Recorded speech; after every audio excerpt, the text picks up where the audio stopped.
Now, some people want to go from zero to expert voice overnight, right? So I think it's not about trying to rush into this and go, I want to do a TED Talk straight away. It's about setting that as an end goal and then enjoying the journey that it's going to take you on to get there. Welcome to the Master Your Business podcast, the place where we help you unlock your potential and take your professional presence to the next level. Today, I have brought in an incredible guest speaker, and we're tackling a hurdle that makes most people want to crawl under a rock and hide for the rest of their lives. I'm talking about public speaking, right?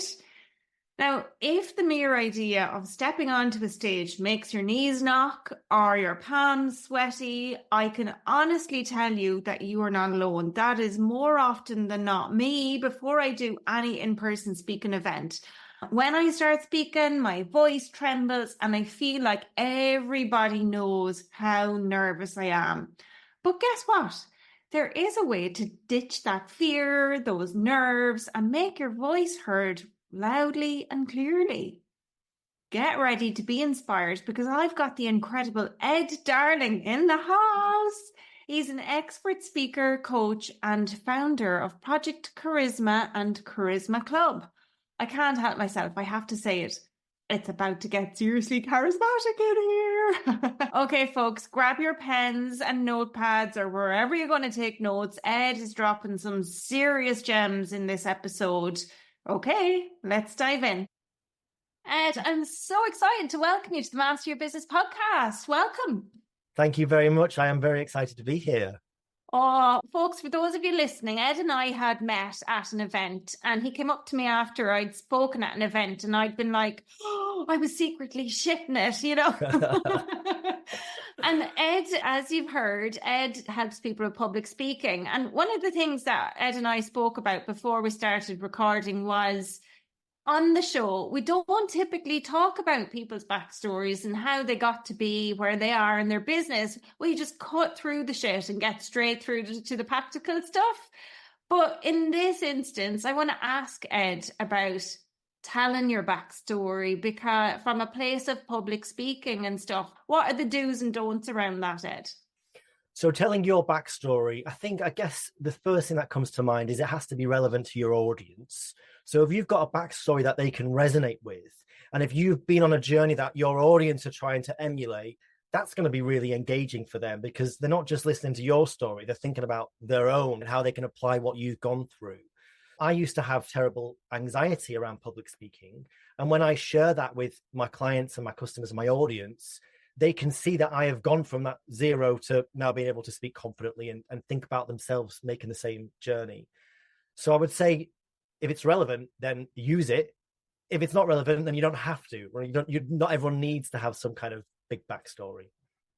And where do you think somebody should start with the backstory? I know, for example, and just to give you a bit of background in terms of why I asked this, is that the very first online presentation I did when I started my business, I thought I needed to share a backstory about who I was and why people should pay attention to the stuff that I was sharing.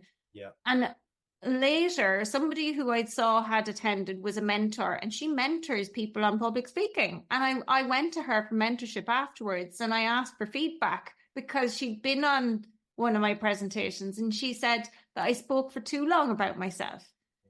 So I was like, okay, good to know. And now, very often, I actually don't share anything about myself. I just dive straight into the content like I do on the show. So I'm like, where do you start? How much do you tell if you're going to share? What are the things that people might be interested in? How do you know what things they're going to be interested in? Tell us all the things, Ed. Yeah, I think there's somewhere maybe in the middle that we need to find a sweet spot here, because if you just come out talking to people about your expertise without any context as to who you are and why you're talking about that, then people can be left wondering, what's your authority to speak on this? So I think people do like to have a bit of that context beforehand, especially if it's the first time that they're hearing from you. If you're running a podcast like yourself, Deirdre, and you've got a continual audience, you don't need to introduce yourself every time because they'll already know. But if you're speaking to if it's a fresh audience, then they're probably going to want to know a little bit about you. That said, you are right.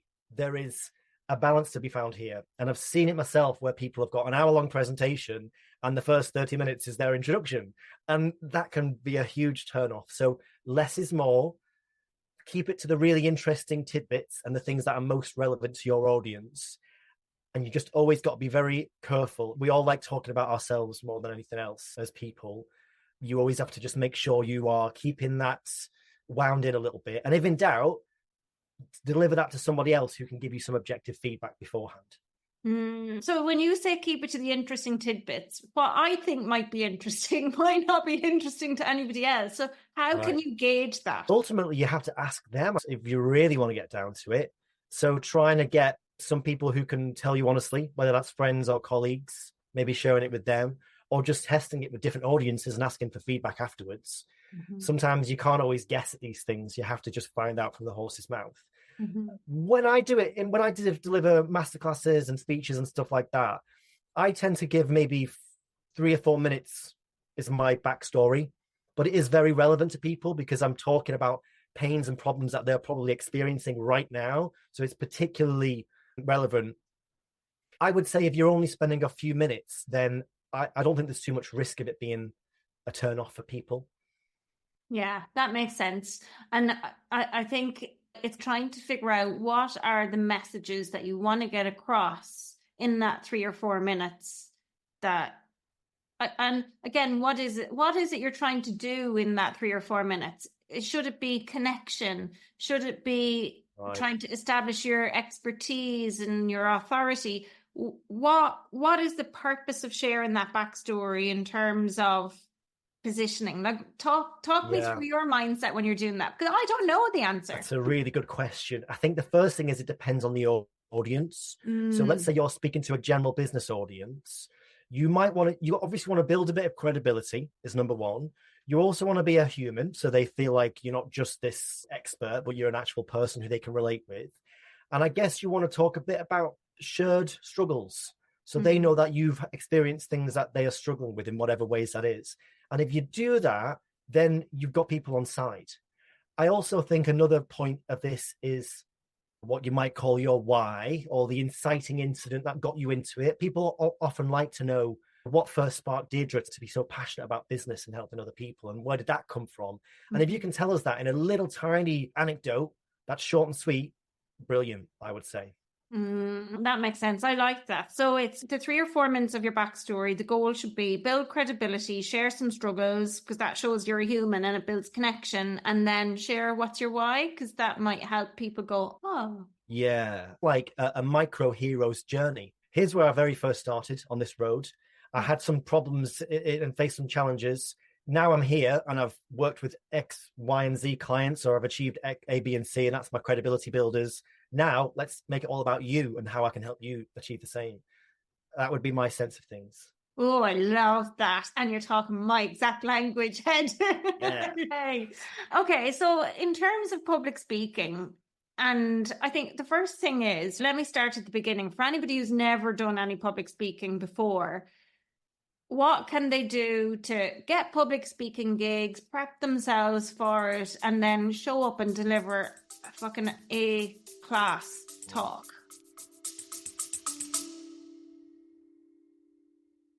Hey, ambitious business owners, are you sick and tired of marketing that just doesn't cut it? Feeling like you're shouting from the void in social media, wondering why your competitors are killing it while you're stuck in the mud?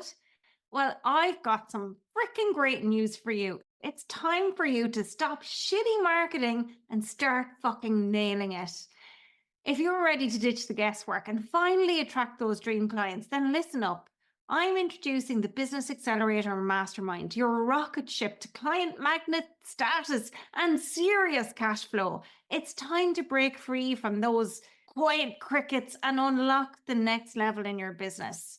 Now, I know you might be thinking, Deirdre, just another mastermind. What's so special about this? Well, it isn't your average program. In Business Accelerator, we cut the fluff and get straight to the good stuff. We'll talk about magnetic messaging, where we're crafting a message that actually connects with your ideal clients, making you stand out from the copycat crowd. We're going to turn your business into a client attracting machine. And what I mean by this is turning your social media into a lead generation powerhouse that works for you, not against you. And we're going to work on your thought leader status by establishing yourself as the go-to expert in your field, the one that everybody wants to work with.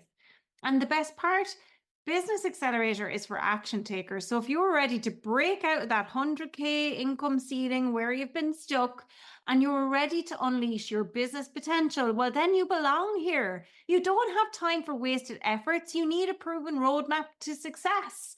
Think of Business Accelerator as your marketing secret weapon, where you're going to get ready to transform your business with the BMC method. You're going to get personalized support and a community that's got your back. You can say goodbye to any marketing misery and hello to confidence, hello to clarity, and hello to a thriving business. Okay, I get it.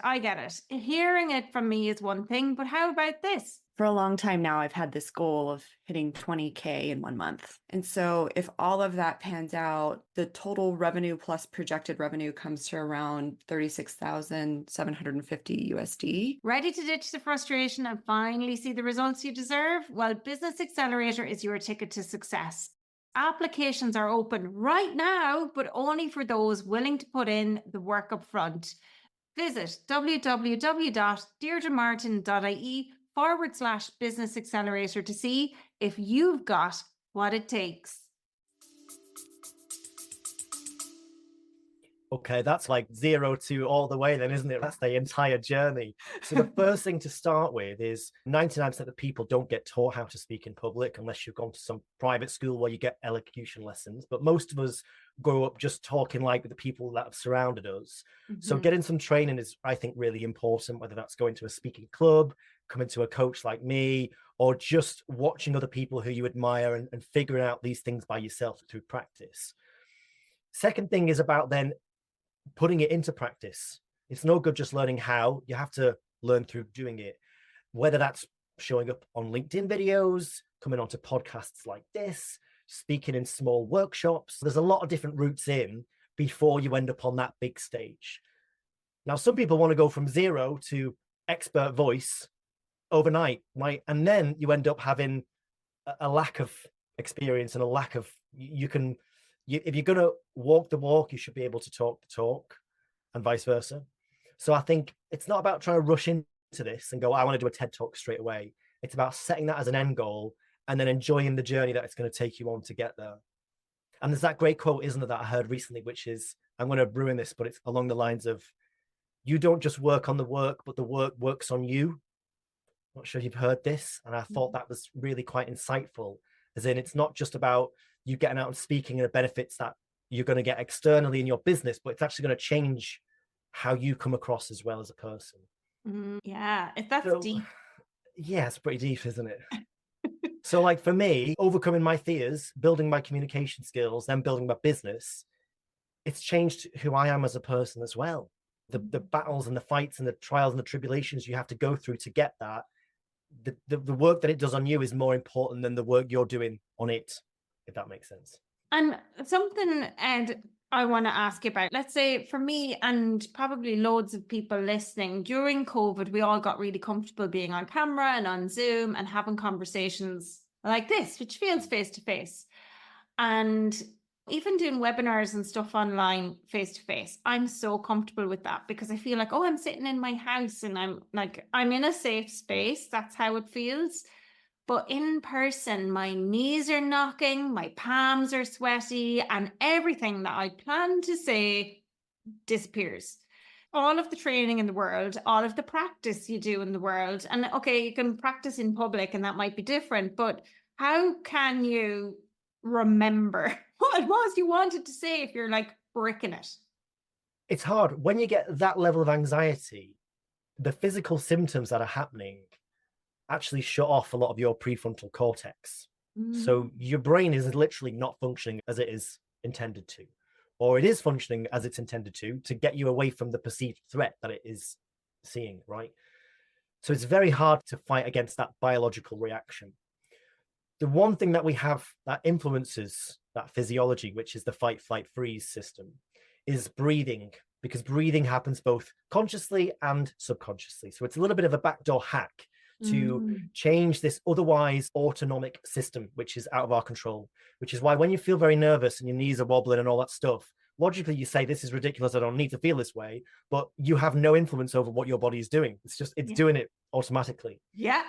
But breathing gives you that influence. And what it does is when you breathe deeply into the diaphragm, it starts to trigger what's called the rest and digest system, which is the opposite of the fight or flight. And it starts to bring you back down.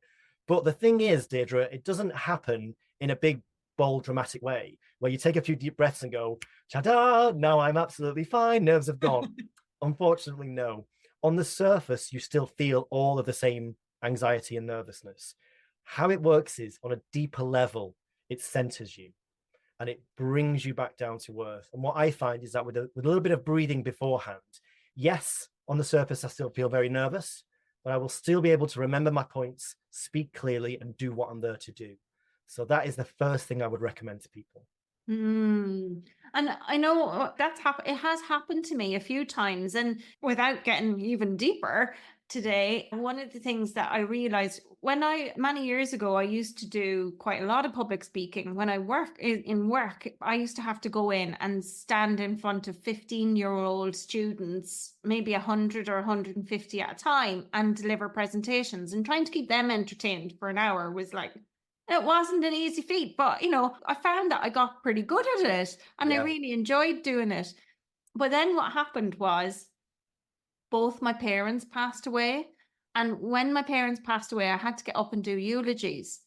And again, speaking in front of large people, but in that emotional state, what I found myself doing in more recent years was nearly associating that feeling when I had to get up and do public speaking. So not only was I feeling nervous about what I was going to talk about or how I was going to come across, but I think on a deeper subconscious level, those emotions were tied back to the previous speaking events I'd had to do, which were not happy memories. And that made it more difficult. And so when I've done some in-person events, that anxiety has completely taken hold. And I don't know, rightly or wrongly, but having the slides was something that really helped me. I was fortunate enough that I did have slides that could help. But again, even with slides and public speaking, Ed, for somebody who's anxious like I got, now I think I might be over it. I don't know. I'm never going to say never, but I think those slides absolutely helped keep me on track where I was breaking it. And I shared this with you before because I had said to somebody right before I was about to go in and talk at an event that I was so nervous. Look at my hands, look at me, I'm shaking. And this lady had said that nobody knows what you were going to say but you. And it was the best. Everything just went calm. Slides and thinking that way definitely helped me. But and aside from the breathing, have you got any other tips that people who've never done it before, who get so nervous or anxious, what else could they do? This was me. I used to have such bad anxiety that I would get panic attacks, not just delivering a speech, answering a phone call, buying a train ticket, having a conversation one-on-one. Anytime my brain perceived that I was the center of attention, whether it was 1 or 10 or whatever, immediate action stations, heart beating, wanting to just get out of that situation. Horrible. Wow. The way I overcame it was simply by brute forcing myself into my discomfort over and over again. Probably not the best way, but it worked for me. I found acting and public speaking and threw myself into both. And over a number of years, I slowly just won back my confidence. When I'm working with people now, I try to speed up that process for them so it happens a lot faster. But I think ultimately, there's lots of different tools and techniques and tips and mindsets, all that stuff. The basics is learn how to be a bloody good speaker, because when you know you can speak really well, that gives you confidence. Make sure your content is great, because you get confidence from your content when it's practiced. And then get out there and do it so many times that you convince yourself that you can do this. And you have to stack that confidence high, because every negative experience weighs a lot heavier on our psyche than the positive experiences. It's like a feather and a pound. So every time you've had one bad one, your scales are already tipped. So you have to really stack the positives as much as you can to start getting that balance back. I love that. I think that's really important as well. And to become a great speaker then and practice, what are the things? Is there a checklist for what a good speaker is? How do you know if you're doing it good? If you're at home practicing in front of the mirror, how do you know if you're doing the right things or if your voice sounds okay? Because I'm always like, I don't have a voice for a podcast, but then I'm like, Deirdre, just get fucking over yourself and just go and do it. Like, you know. Oh, you've got a great voice, Deirdre. You've got lots of what we would call vocal variety, which is a voice that does things differently, isn't monotone, basically. So that is one of the big things. A monotone voice is the type of voice that switches people off. A voice that makes people come alive and brings the words off the page. That's what we want. And as an Irish person, I feel like you tick that box from birth. You don't have to worry about that at all. It's just bred into the culture somehow. So you're lucky in that respect. But how do we do things well? And is there a tick box? Yes and no. It's an art and a science. There are practical things that you can say, yes, you should be having gestures and eye contact and vocal variety and audience interaction. But also, there's people who break all of the rules and they're still great speakers. So it's a grey area there. So it depends on what type of speaker you want to be. Everyone's got their own style. And I think ultimately it's about bringing out your authentic style as much as possible. Not everyone has to be big and bold and Tony Robbins on stage, right? You can have a quiet confidence and a quiet charisma as well, just as impactful. So you have to figure out what's you and then bring you to bear. That's the key, really. And that's a bit of a wishy-washy answer, but here's the thing you need to focus on. I think when you talk about monotone, I'm like, oh, I just picture what's his name and the teacher in the Ferris Bueller movie. I think I'm older than you, Ed. That might be before your I've also got a terrible memory for movies, so it might be that. I'd say I'm actually going to find a YouTube clip of that movie and share it in the show notes so that everybody can see what I'm talking about.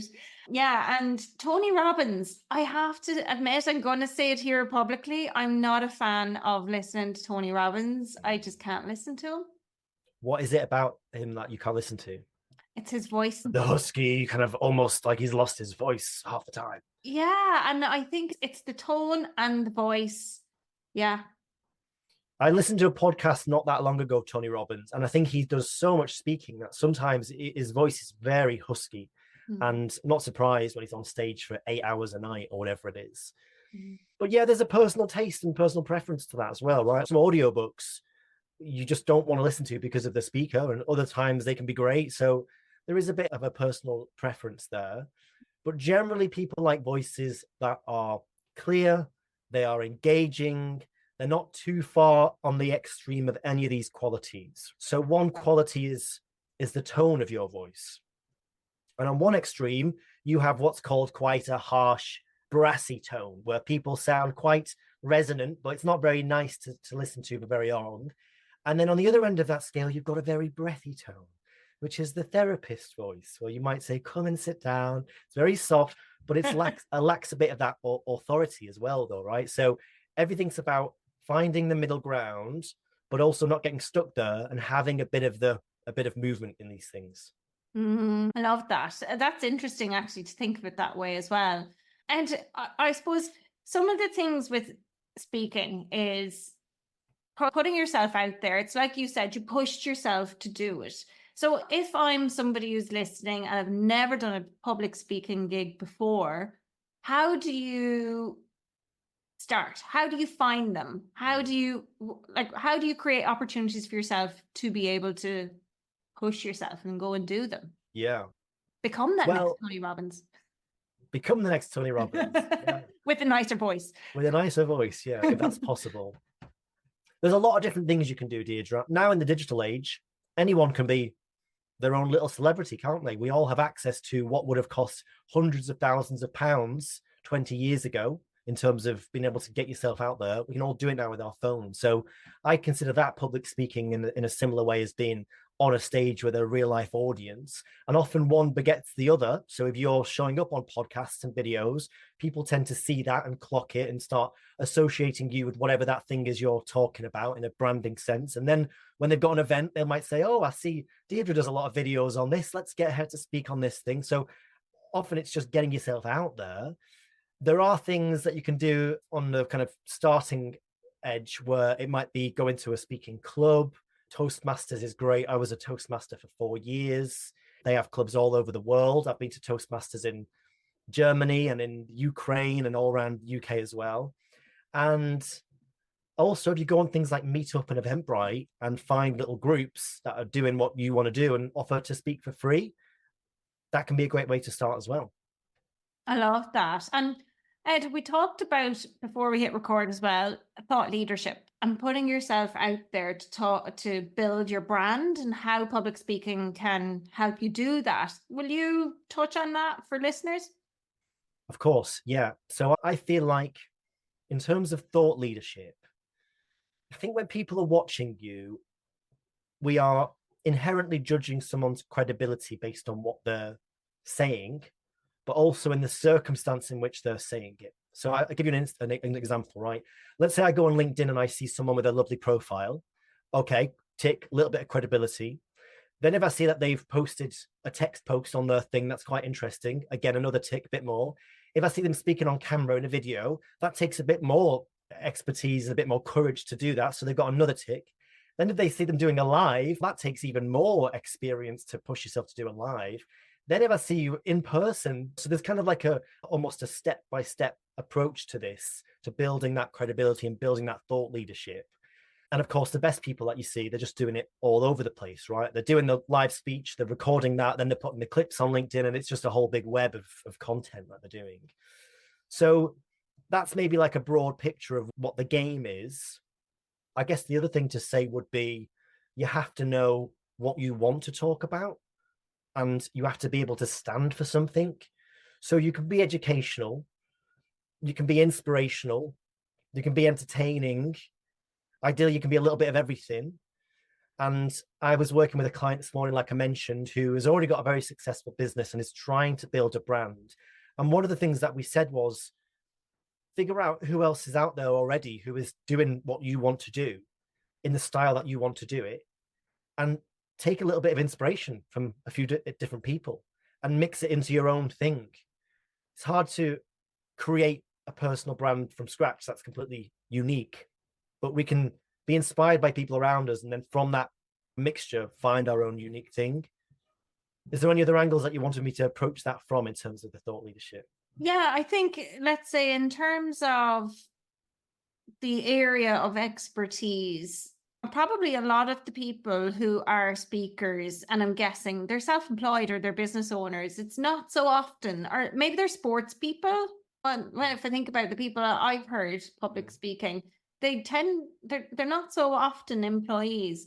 But what if they want to talk about something that's not quite aligned with their business, like the person that you mentioned this morning? What if they want to establish thought leadership in a new area or get gigs to speak about this in a new area? How can they get their foot in the door?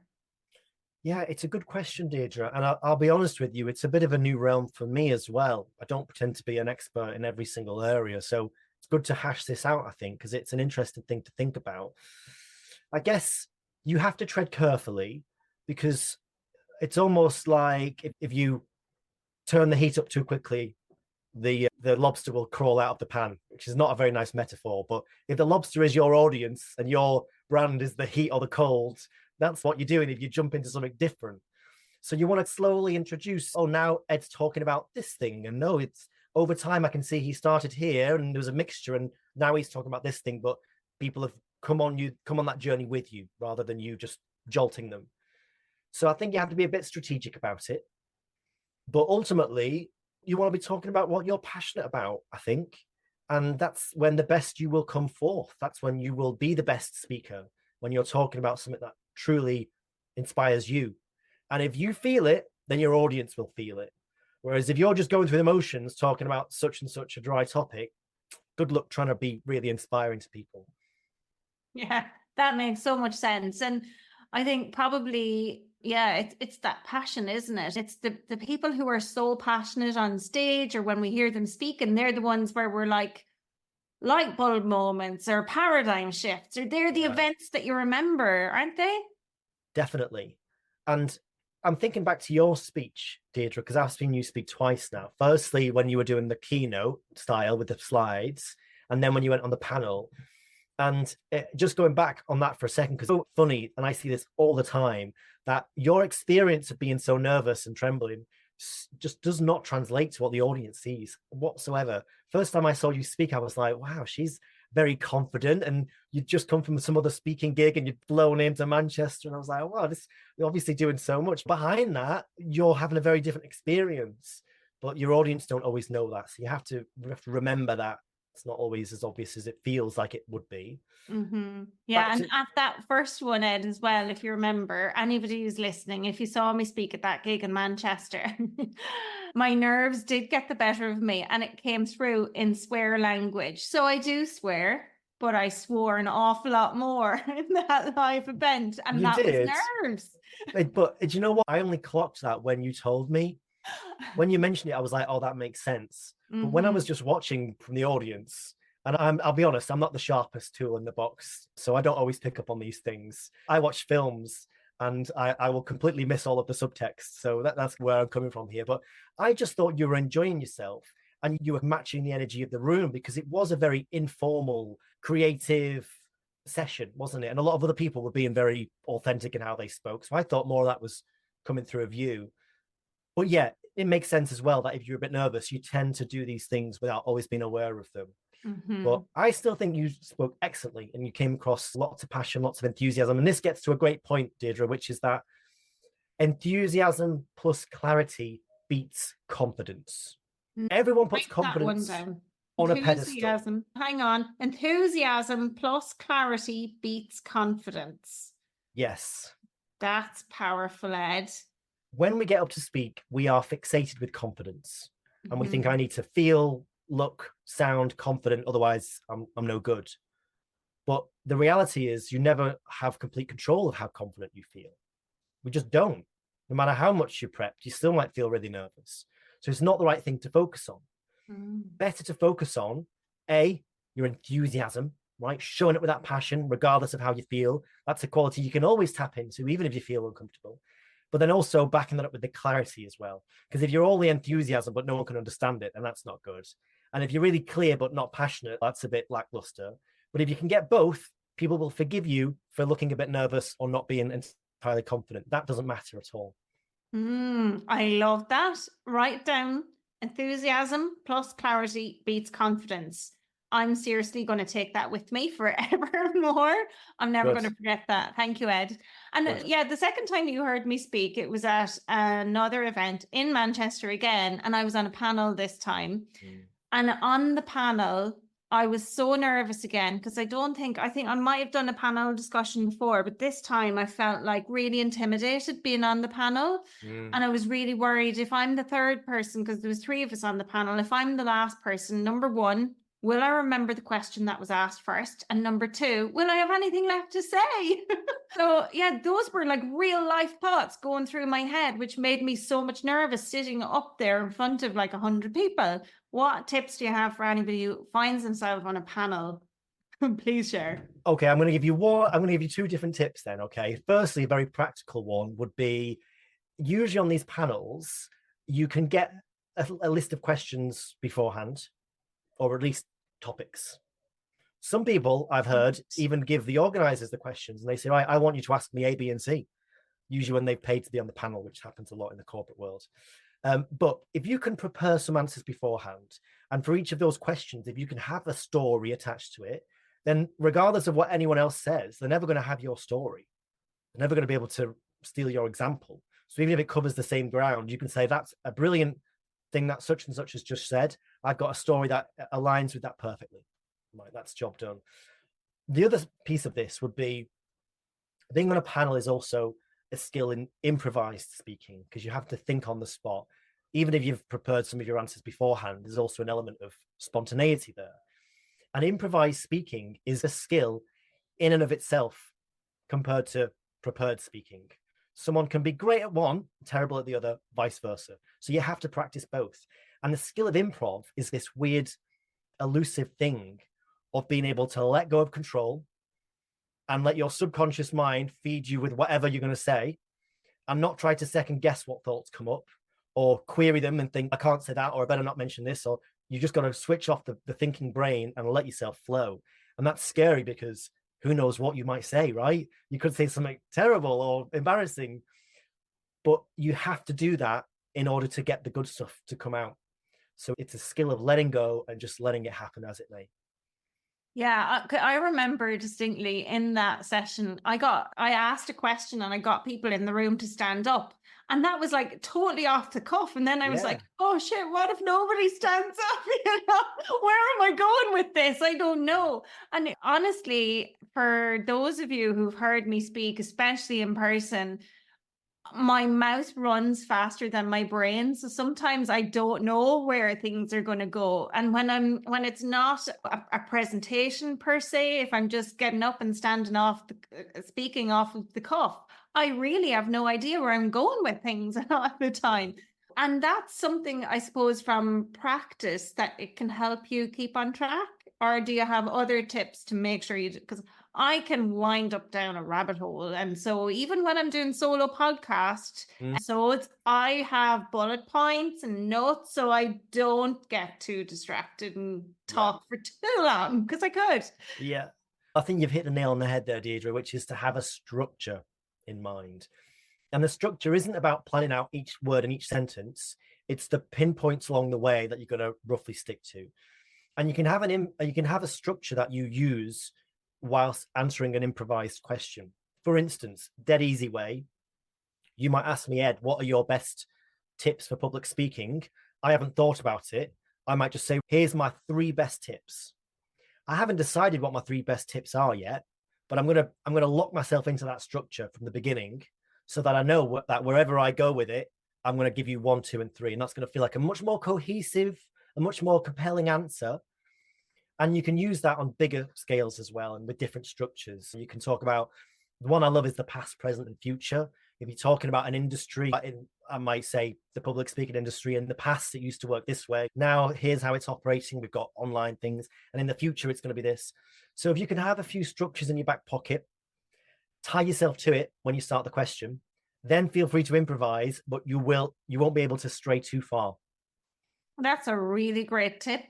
Really great tip. That's one I'm going to lock in my pocket as well for the next time I do public speaking.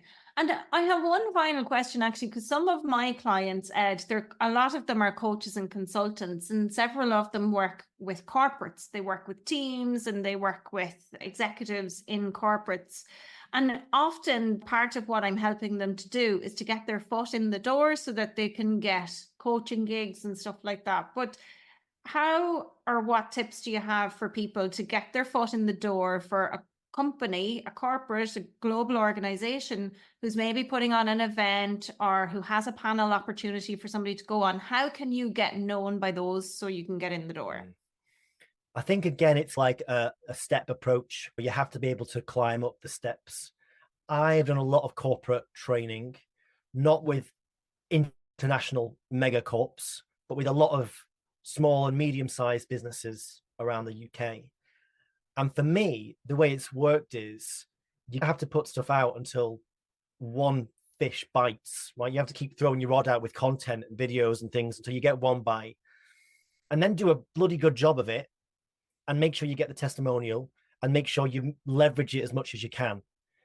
And then if you do that, you're more likely to get the next bite and the next bite. And so that's how it's worked for me. Just be really good at what you do, over deliver, make sure that people want to share and tell you about their friends and their colleagues, because the corporate world, everyone speaks to each other on LinkedIn. And so that's a very organic way of doing it. Fantastic.